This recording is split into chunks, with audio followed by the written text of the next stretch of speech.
rehefa nahita loza moa rehefa mahakasika ny Donald Trump mahita loza mitatao mbola tsy lasa le loza fa mbola eo miezaka zareo zany dia zay ny vaovao-nitranga tamin'ny fa 4 volana aprily 2024 rehefa nisy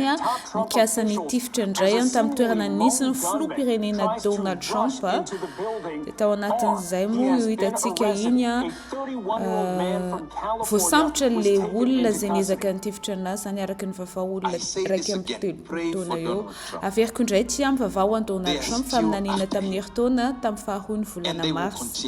2024 mbola miezaka izy ireo ny hamono azy satria ny tanjon'izy ireo izy dia ny anapitra ny ainy dia ty indray tamin'ny volana janoary tamin'ny taona 2024 fa 7 volana janoary rehefa niteniny mpaminany hoe tokony mbola no hivavaka ho an Donald Trump satria mbola miezaka izy ireo ny hanapitra ny ainy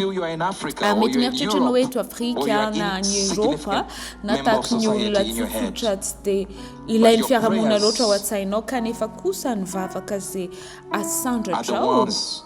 dia zay no afaka hiantehezany ary io moa dia tsy miankina amin'ny hoe fantatro ve izy na tsy miankina amin'izay mihitsy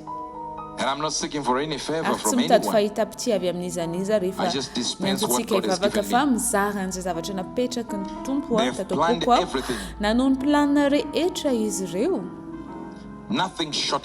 tanjon'izy ireo moa dia ny hamono azy ty indray fa minanina tamin'ity taona ty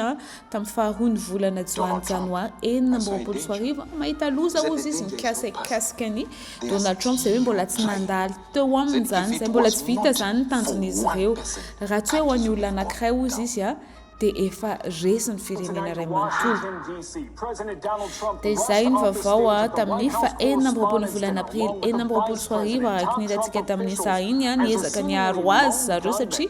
nisy olona nitifitra indray zany tamin'ny toerana nanodidina ny bidina nisy an'ny filoham-pirenena izay efa voasambotra moa zaza avy any Californie raiky amin'ny 30 taona le voasambotra zany apareziny fanamasiny Hubert Angel milaza ny vaovao mialohan'ny gazety Rapeto.